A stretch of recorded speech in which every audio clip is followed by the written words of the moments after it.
Good afternoon. Austin Hively here with Midline and Minden. Today is Wednesday, August 3rd. As you can see behind me, we are at one of our market development plots along Interstate 80 here. Standing in front of the corn portion of our plot. I want to talk today just to give you a quick scouting update. We've missed a video here last couple weeks, so I want to give you an update of what we've seen out in the fields here last couple weeks. So with that, we'll start with corn.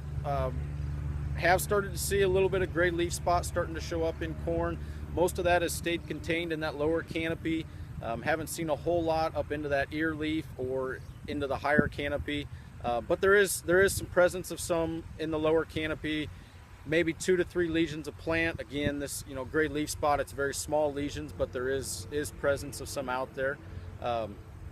As we look at these ears here and a lot of the corn throughout the countryside, we're at that R3 to R4 range. So we're pretty well past that application window of fungicide.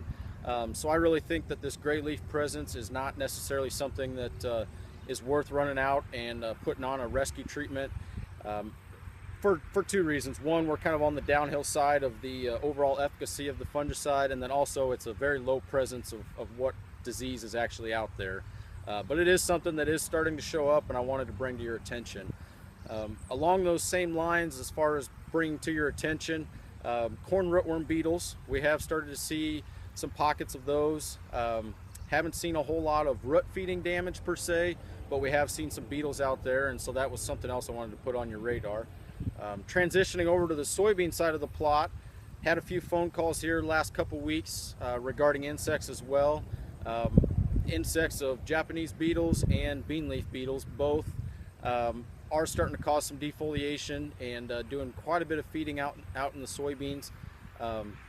When we talk thresholds on both of those insects, we're talking 20-30% defoliation of the entire plant rather than just a leaf or a certain trifoliate. So if we look at those plants, it's all on a case-by-case basis, but there have not been a whole lot of fields that have been recommended to be sprayed just due to the low amount of overall defoliation throughout the entire plant. So again, that is a case-by-case basis, and need to continue checking your fields to evaluate that.